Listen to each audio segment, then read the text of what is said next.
성경 말씀 요한계시록 5장 1절에서 4절의 말씀입니다. 주여 감사합니다. 계시록 5장 1절에서 4절까지 우리 한 목소리로 읽습니다. 시작.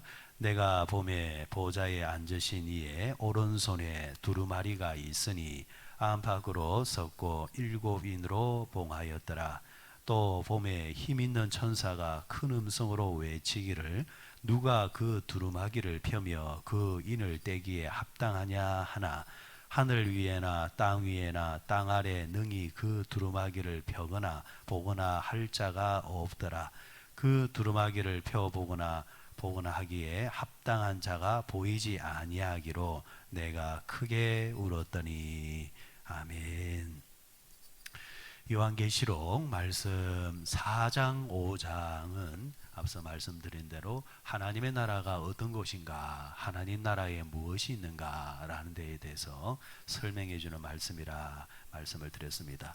사실 요한계시록 전체 그 말씀이 하나님의 나라, 그리고 아니면은 거기서 한 걸음 나가서 지옥에 대한 이야기, 우리가 경험하지 못한 것에 대해서 이제 알려주는 이제 말씀이라. 다만 제한적이다. 하나님이 가르쳐 주는 데까지만 이제 본다라는 것. 그 이상을 이제 보려고 하는 것이 잘못입니다. 그 이상을 보려고 하는 데부터 이제 문제가 이제 발생하는 겁니다. 하나님께서 들려주시는 말씀 안에서 우리는 들으면 되는 것이고, 하나님께서 해석해 주는 말씀까지만 우리가 해석하는 것이다 라는 거. 자, 5장에 와서 다시 한 번 더 하나님의 나라가 어떤 것인가에 대해서 또 설명을 해주고 있습니다. 5장에 보니까 1절에 내가 봄에 보좌에 앉으신 이의 오른손에 두루마기가 있으니 안팎으로 섰고 7인으로 봉하였더라 했습니다. 하나님 오른손에 두루마기가 쥐어져 있다. 여기서 두루마리는 그 옛날로 말하면 책이죠. 책 한 권이 이제 들려져 있다.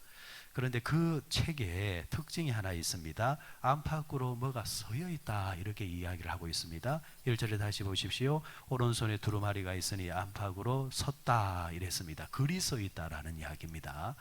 무슨 글인가에 대해서는 정확하게 알 수가 없습니다. 그런데 그 책에 대해서 어떻게 했느냐, 7인으로 봉하였더라 했습니다. 7인으로 봉했다. 여기서 7인으로 봉했다는 말은 옛날에 우리가 편지를 쓸 때 보십시오. 중요한 편지를 쓰고 다른 사람은 절대 읽지 마십시오, 보지 마십시오 하면은 봉투를 딱 닫아놓고 거기다가 어떻게 합니까? 표시를 딱 하거나 도장을 딱 찍습니다. 그럼 열었다면은 그 도장이 이제 어그러지는 거죠. 그래서 아무도 손 못 대게 딱 도장을 찍어 놓는 겁니다. 그런데 도장을 여기 어떻게 찍었다 했습니까? 7인으로 봉하였더라. 도장 7개가 찍혔다라는 이야기입니다.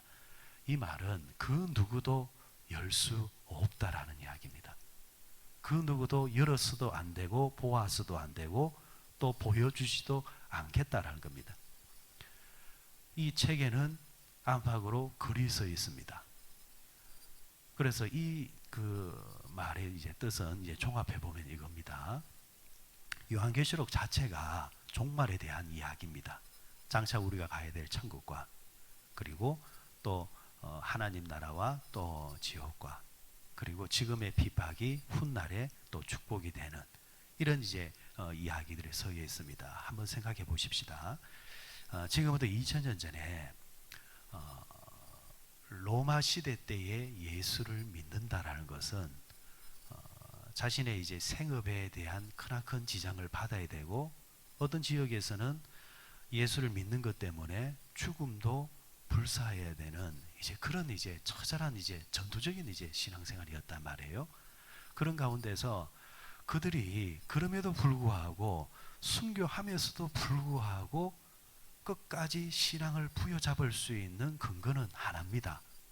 지금 우리가 이렇게 고난받고 고생하고 심지어는 순교도 해야 되는 정말 힘든 순간이 있지만, 경험하고 있지만, 장차 우리에게 도래하는 그 시간은 지금과 비교할 수 없는 하나님의 예배된 시간이 있다.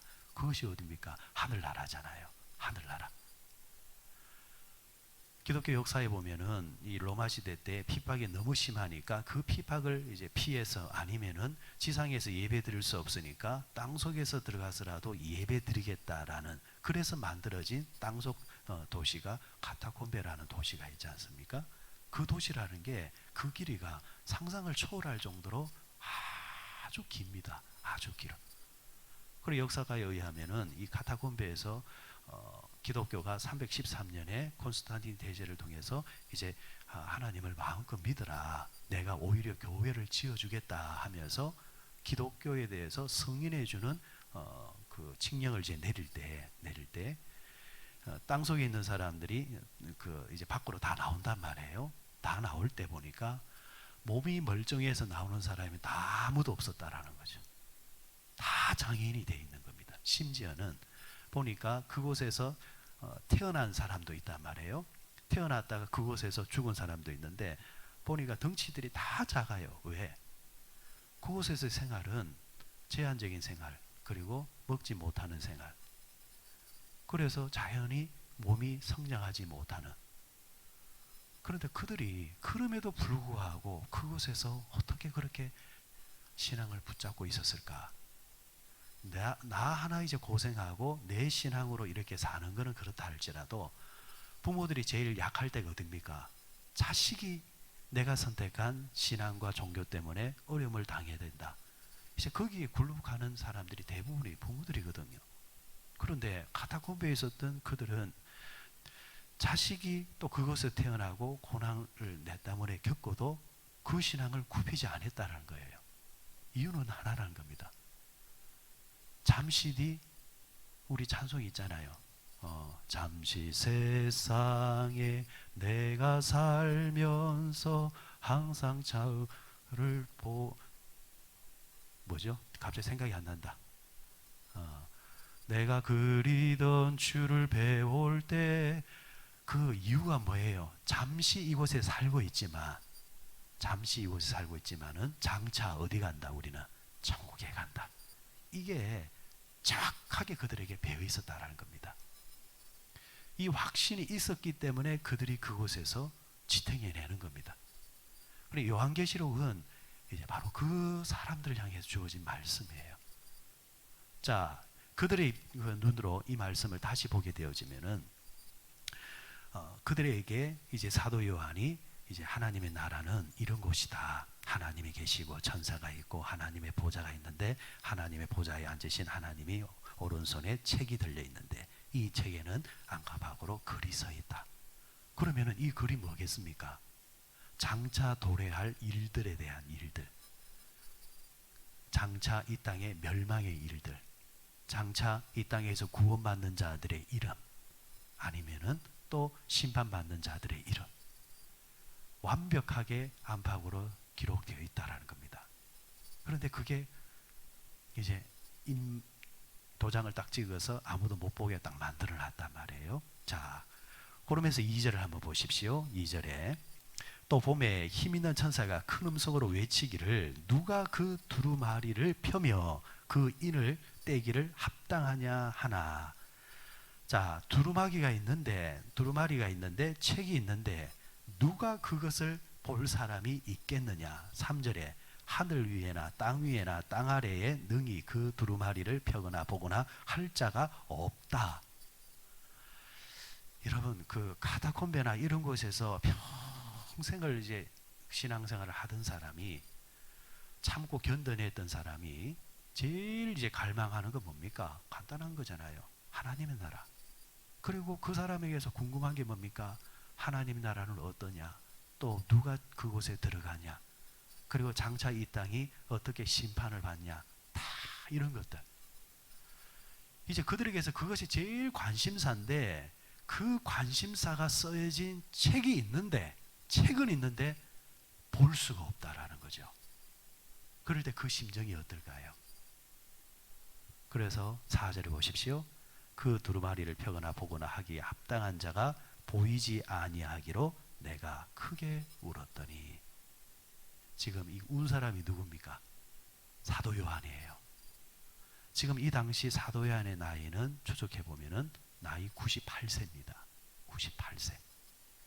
사도 요한이요, 12제자 가운데서 유일하게 자연사를 한 사람입니다. 12명 가운데 11명은 모두 순교를 당합니다. 땅끝까지 이르러 정인이 이제 되라 하면서 그 말씀 받고 나갔던 사람들이 결국에는 다 지역마다 한 알의 밀알이 땅에 떨어져 썩어 없어지면은 결국에는 그게 생명이 나는 것처럼 그들이 그런 인생을 살았는데, 유일하게 사도 요한은 밤모섬에서 유배되었다가 자연사로 이 땅을 이제 마감하게 됩니다. 자, 이 사도 요한이 이렇게 98세 동안 사는 것이, 이 또한 이제 꿈이 뭡니까? 하나님의 나라죠. 그리고 또 이 또한 평생을 복음을 위해 살았으니까 장차 이루어질 일에 대해서 궁금하고, 천국에 대해서 궁금하고, 사람에 대해서 궁금하고, 지금 우리를 억압하고 있는 로마가 앞으로 어떻게 될 것인가에 대해서 궁금하고, 책은 있는데 그 궁금증이 해소될 책은 있는데 그 책을 볼 수 없다. 그래서 내가 너무 답답하고 내가 너무 아쉬워서 통곡이 나온다. 지금 이제 그 말씀이에요. 그러면 이 말이 오늘 우리에게 어떤 의미가 있는가? 여러분, 우리가 살아가면서 울 일들이 많잖아요. 울 일들이. 뭐 때문에 우십니까? 뭐 때문에? 여러분, 살다 보면은 돈 때문에 울 일들 많았죠. 돈 때문에. 자식 때문에 울 일들 많았습니다. 건강 때문에 울 일들 많았고, 이런저런 세상살이에서 울 일들이 참 많았습니다. 울다라는 것은 아직까지 살아있다라는 겁니다. 나이가 너무 지나버려 보면은 이제 울 일도 없대요. 아프다라는 것은 아직 내가 살아있다라는 겁니다. 안 아프다라는 것은 내가 이제 죽었다라는 겁니다. 자, 그런데 이렇게 울 일들이 참 많은 세상을 내가 살았지만, 과연 지금 성경에 나오는 이 사도 요한처럼 하나님에 대해서 궁금해가지고, 하나님의 생명책에 대해서 궁금해가지고, 하나님의 나라에 대해서 궁금해가지고, 그걸 내가 다 들을 수 없어서 아쉬워서 답답해하는 모습, 이 나에게 얼마나 있었느냐라는 거예요. 사실 우리가 그리스도인이라고 한다면은 가장 웃을 일, 울 일이 뭐에? 그분에게 맞춰져 있습니다. 그분에게. 한번 보십시오. 집에 애가 있으면 그 애 때문에 웃을 일 많았죠. 그 애 때문에 울 일 많았죠. 왜? 그 애의 비중이 내게 크기 때문입니다. 다른 집에 같으면은 별로 그게 와닿지 않아요. 다른 집 애가 공부를 잘하든 다른 집 애가 공부를 못하든 별로 내게 감동이 없어요. 그런데 내 애가 어느 날 전교 1등을 해왔다 이러면은 그죠? 내 애가 어느 날 교통사고 당했다면은 아이고, 관계를 말하는 거거든요. 그러면 우리가 나의 하나님이라고 한다면 하나님의 일 때문에 얼마나 웃을 일이 있었고, 하나님의 일 때문에 얼마나 울 일이 있었고, 하나님의 말씀을 더 듣고 싶어서 내 안에 간절함이 얼마나 있었고, 하나님과의 관계 속에서 그렇게 있었냐라는 거예요. 우리가 예배를 마음껏 못 드리며 또 여러 가지 제한적인 거 있을 때 이게 내게 울 일이냐라는 거예요. 이게 울 일인 사람은 그 예배의 사모함이 남다른 사람입니다. 그런데 이래도 괜찮고 저래도 괜찮고 뭐 한번 돌려보면 되지. 자기 삶을 위해서는 울고 웃고를 하지만 하나님과의 만남이 있는 예배를 위해서는 울고 웃고를 해봤냐라는 거죠. 지금 사도 요한은 밤모섬에 유배되어 있지만은 그 유배된 가운데서도 생명책에 기록된 것, 하나님의 손에 들려진 이 책에 그것이 듣고 싶어서 알고 싶은데 그걸 알려줄 사람이 없으니까 내가 너무 답답하고 통곡스럽습니다. 그 고백을 하고 있는 겁니다. 한 번씩 목사로서 설교를 준비하다 보면요, 그럴 때가 있어요. 성경 말씀을 딱 이제 보다가 이 말씀이 이런 뜻이었구나 할 때에 그 속에서 올라오는 그 희열은 말로 설명이 안 돼요. 제가 언젠가는 그러다가 책상 앞에서 그러다가 일어나서 정말 즐겁게 폴짝폴짝 뛰면서 감사한 적이 있어요. 하나님의 생명책이 이런 뜻이었구나 라는 것. 세상의 사람들도 과학자들도 뭔가 오래 연구 끝에 뭐를 다 깨달으면은 내가 발견했다, 내가 알았다, 유레카 이렇게 외쳐요. 그게 너무 기쁘기 때문에, 너무 기쁘기 때문에. 돈이 되고 안 되고 그 차원이 아니에요. 모르던 진리를 깨달았을 때 그 찾아오는 기쁨. 그러면 우리가 그리스도인이라고 한다면, 성도라고 한다면 하나님의 말씀에 대해서 그렇게 우리가 사모하고 그 말씀 앞에 감격하고 깨달았을 때 눈물을 흘리는 그 모습을 가지고 있느냐, 그것이 정상입니다. 오늘 이 아침에 우리 한번 생각해 보시면서 인생살이를 위해서 우리가 울 일도 있고 웃을 일도 있지만 앞으로도 이것은 계속 지속되겠지만 주여, 내 남은 생애를 살아가는 동안 하나님 나라를 위해서 아니면은 하나님의 성전을 위해서 내가 웃을 일이 많게 하시고 때로는 가슴에 끌어안고 내가 눈물로 기도하겠습니다. 또 하나님의 말씀을 늘 나에게 들려주시고 하나님 그 말씀 앞에 또 웃게 하시고 울게 하시고 하나님과의 관계 속에서 아름답게 그렇게 살아가다가 하나님 그 책에 내 이름이 분명히 기록되어져 있으니 나는 그것을 믿고 끝까지 잘 승리하다가 주님 앞에 가겠습니다 하면서 우리 남은 생애가 주님과 관계된 그런 삶이 더 많아지시기를 주의 이름으로 축원드립니다.